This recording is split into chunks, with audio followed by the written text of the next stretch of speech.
for me didn't look safe. So it's something that I avoided, and I said, I'll see you next summer.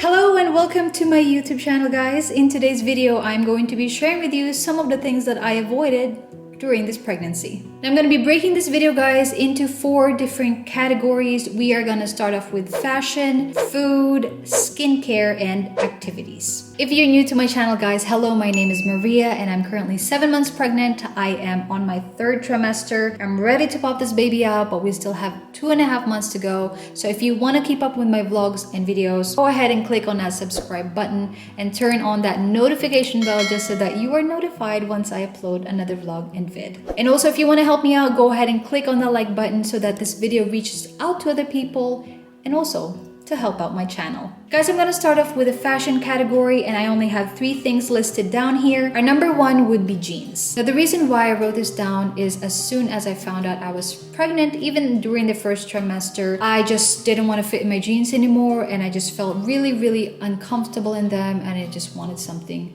loose to wear. Some pregnant women can actually make it till the end of their 1st trimester, but for me, I started avoiding them ever since the 1st trimester. And the reason for that is because during my 1st trimester, bloating was such a big symptom for me, and I just wanted to be as comfortable as I can be. So during the 1st trimester, guys, the only thing I was wearing were dresses, shorts that had elastic bands on them, or leggings. Number 2.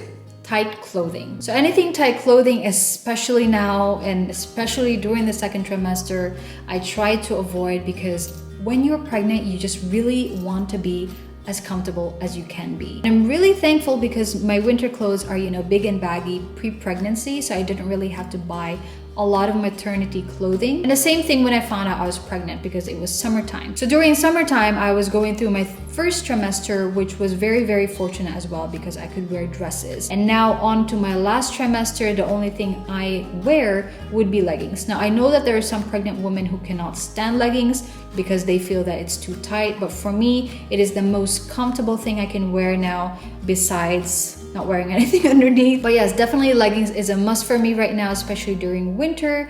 But anything tight just makes me feel suffocated, and it's just something that I've been trying to avoid. Number 3, heels. Now, this is something that isn't really hard for me to avoid. Pre-pregnancy, I'm not a really big fan of heels anyways, but if there was something close to heels that I have, it would be the wedges. So the wedges that I have are about this thick, and they're perfect for summertime, but summertime I did not wear them at all ever since I got pregnant. It just, for me, didn't look safe. So it's something that I avoided, and I said, I'll see you next summer. Now, guys, before I move on, I forgot to mention that the things I am listing down are all based on my own decision. Some of them are based on my own research, and some of them, I guess, are also advised and suggested by my doctor. So every pregnant woman is different. You may have your own list. I have my own list, and that is totally okay. Let's move on to food. So this is definitely something very important during pregnancy. Unfortunately, no, you cannot munch everything that you want to munch on, because some of the things are not safe. Number 1. Cold cuts. This is something kind of hard for me to avoid, especially since we live in Italy and most of their food here are cold cuts, or Italy is really known for their cold cuts. So what I mean is prosciutto crudo, salami, bresaola. I could go on and on and on. These are things that I have been avoiding for the past 7 months, but I can totally deal with it because I'm not a big fan anyways. But sometimes you want to have it once in a while, but no, it's still a big no-no for me. Number 2. Swordfish. Now, this is something that you can research online, and it will show that you should not have swordfish during pregnancy because of the mercury. And there are other fishes out there in the sea that you shouldn't have due to the mercury. So I said, nope, I'm not gonna have it. But I also asked my doctor about it. And funny thing is, he says that I can have the swordfish as long as it's in Italy, because the fishes here are safe to eat. Something to do with the mercury under the ocean or whatever, or what the fishes intake around here compared to the other fishes at the other side of the world near the Pacific Ocean. He was saying something about the mercury is just different there, and that the fish intake a different type of mercury there. I have no idea, but he said that it was safe for me to have swordfish. But this is an example of my own decision to not have, because I can totally live with it. Swordfish is not a must for me. I can have other fish that I love to eat, so cutting it out is not a big deal for me. Number 3, canned goods. Another thing that is not hard for me to avoid here in Italy, because they don't really have a lot of canned goods. Not like back home in the Philippines where you have corned beef, different types of tuna. Here in Italy, the only canned goods that we have, me and my husband, would be canned tuna. And the only time that we have canned tuna anyways is when I mix it with pasta. And when I do, I make sure that it is very well cooked so that whatever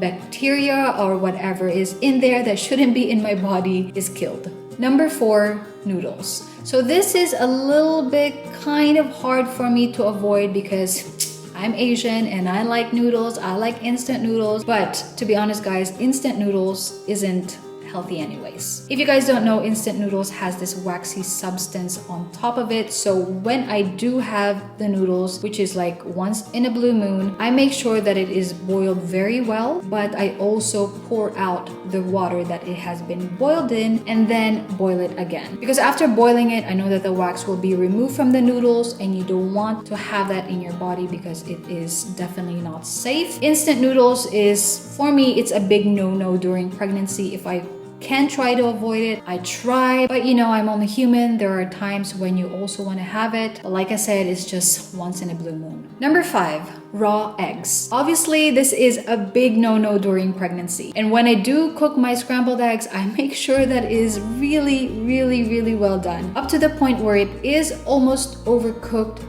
but not burnt. And I'm also not a fan of runny eggs anyway, so this thing isn't really hard for me to avoid. But yeah, when I do have eggs, I make sure that it's really well done. Number 6, raw meat. This is like the eggs. When I do have meat, I make sure that it is well cooked, because there are times when we go to my in-laws, during summertime, they usually would have their barbecue. And I would remember that they like to have their meat a little bit undercooked, you know, where there's a little bit of blood still showing. And even pre-pregnancy, it's not something I was a huge fan of. So what more during being pregnant? So when I do have meat, I make sure that it is well cooked. I do not want to see any blood on that meat. Number 7, unpasteurized goods. This is something that I never really researched about. It's not something that, you know, I go to a grocery store and I search, oh my goodness, is this pasteurized or unpasteurized? Because first of all, I'm not a fan of cheese, nor am I a fan of milks, but unpasteurized goods during pregnancy is a big no-no as well. And the last under food category, guys, would be sushi. This, I guess, would be the most difficult thing, I guess, that I had to avoid during this pregnancy because I am a sushi fan. Now, if you guys don't know, yes, you would have to avoid sushi during pregnancy because it has raw fish. So obviously, anything that is raw, you try to avoid during pregnancy. But honestly, sometimes I wonder, how do the pregnant women in Japan and Korea do it? I guess I'll never know. Struggle is real. Hello, I am back. As you guys may notice, it may be a different lighting and I am wearing something different because we are recording on the same day, but just at different times. My battery just completely died out on me. So we are now going to continue, if I can remember where we left off. We are now on to skincare. Guys, let me just tell you that I'm not a really skincare fan. I didn't really have any skincare routine. And I know that most of you guys asked me for my skincare routine, especially when my pregnancy started. But the thing is, I have not made the video because I don't really have a skincare routine. Although, of course, I still make sure that my face is clean before I go to bed. In terms of a routine where I do it step by step by step, it's just not me. But I will still share with you what I use since there have been a little bit of changes, and I'm gonna start off with moisturizer. So pre-pregnancy, I was using the Olay moisturizer, and fortunately, it actually ran out as soon as I got pregnant. Now, obviously, I didn't want to use any moisturizer in the market out there because, of course, there are some products that you should not use on your face. That is something that you need to research on your own or maybe ask your doctor about it. I just wanted something really simple, so I started researching, and I also started watching other vloggers who are pregnant as to what they're using when it came to moisturizer. And one of the vloggers I've been following uses this Dear Claire's Rich Moist Soothing Cream, and I know that this is safe for pregnant women and also after giving birth. Now, obviously, after giving birth, guys, I plan to breastfeed. Hopefully, I can lactate well. And even after pregnancy, I would still really need to be careful as to what I put on my skin because, of course, your baby is taking in your milk. That's something that you guys need to research if you want to know more about that, but that's what I know for now. So, yep, the moisturizer I am using right now is the Dear Klairs. It is a bit pricey. I think I bought this for about 25 to 27 euros. I've been using this for the past 2 months and I can definitely give it a positive feedback because it's made my face really smooth and very, very hydrated. Number 2, body lotion. So for me, guys, I kind of thought that anything that I apply on my skin, which my skin will seep in the product, let's say for example, moisturizer, body lotion, I wanted to make sure that this product is safe for pregnant women. For me, it's not the same as a cleansing gel or a cleansing foam where you actually need to rinse off the product. The body lotion and moisturizer is something very important to look more into because of course your skin seeps in the products. So pre-pregnancy, I was using a regular body lotion. The lotion I'm about to show you guys is of my choice. It's something that I did not research about. It's something that I just kind of thought, I'm pretty sure that this is safe for pregnant women because it's safe for babies. The body lotion I am currently using is the one from Nivea Baby, and it definitely hydrates my skin. I use this all over my body. I use it on my arms, on my legs, even on my stomach, and I can feel that it really hydrates my skin, especially since it's winter time right now. You know, the cold makes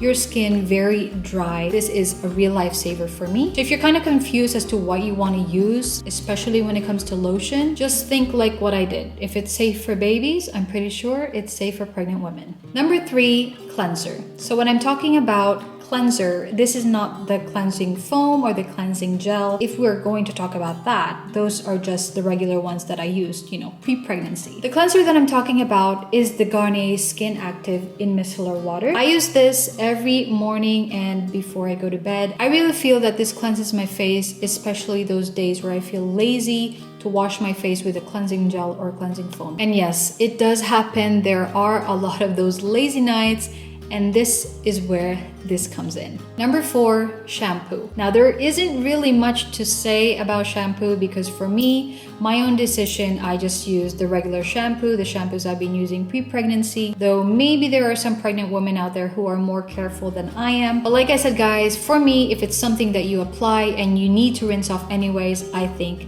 it's okay. And the last for skincare, guys, is makeup. For this one, it's not something that's really hard for me to avoid. If you guys have been following me on my vlogs and videos, you guys know that I don't really put on makeup. There are just 2 makeup that I guess I can't live without, which would be the concealer and a little bit of lipstick. And in addition to that, I don't even apply them every day. I only apply them when I vlog, when I go out, which is not a lot because of the pandemic, and also when I do sit-down videos like this. But when it comes to makeup, I make sure that I have the makeup removed every single night before I go to bed, before I go to sleep. Once again, this will seep into your skin and you don't want that to happen because you don't know what chemicals could be in those makeup.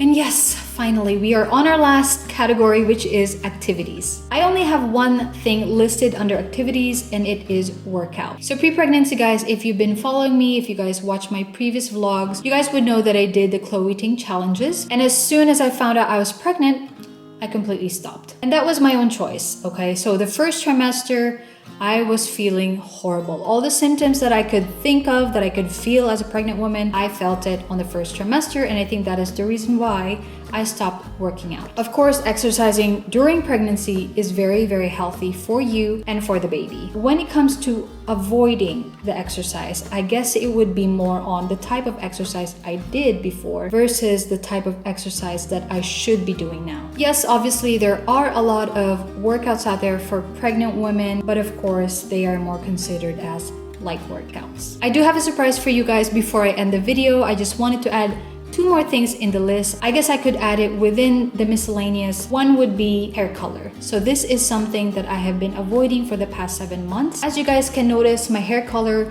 is right by my ear. This is my natural color. This is my last hair color. But there's nothing that I can do about it as of now. I did ask my brother-in-law who works in a salon if I can color my hair. And yes, if you research about it, I'm pretty sure that you can color your hair. It's just that, as he also explained to me, you can color your hair, but what if you have an allergic reaction to the hair color that they use? The problem with that is, can pregnant women actually take allergy pills? So if I were to color my hair, I think it would be best if I just wait until I pop this baby out. And the last one, guys, would be alcohol. So obviously, I have not been drinking for the past 7 months, and it's not that I am alcoholic and I was drinking pre-pregnancy. Because yes, alcohol is not good when you're pregnant. It's something that you don't even have to research. This is more of a common sense. Though I've read somewhere that maybe you can take a little sip of alcohol, but not too much. But for me, that's just way too risky. Guys, my number one rule during this pregnancy, whether it be related to food, to skincare, to fashion, has always been, if you are in doubt, don't do it. And that pretty much sums up our video for today, guys. I am so thankful, guys, that finally I've finished this video. It is not easy at all, especially during the 3rd trimester, especially when you have to go to the toilet every 3 minutes. But I hope you guys enjoy this. Remember, if you haven't subscribed to my videos and if you want to keep up with me, go ahead and click on that subscribe button and turn on that notification bell just so that you are notified once I upload another vlog or video. Remember to like this video, guys, to help out my channel and for this video to reach out to other people. That's it for today's video. I hope you guys enjoyed it, and I will see you on the next one. Bye!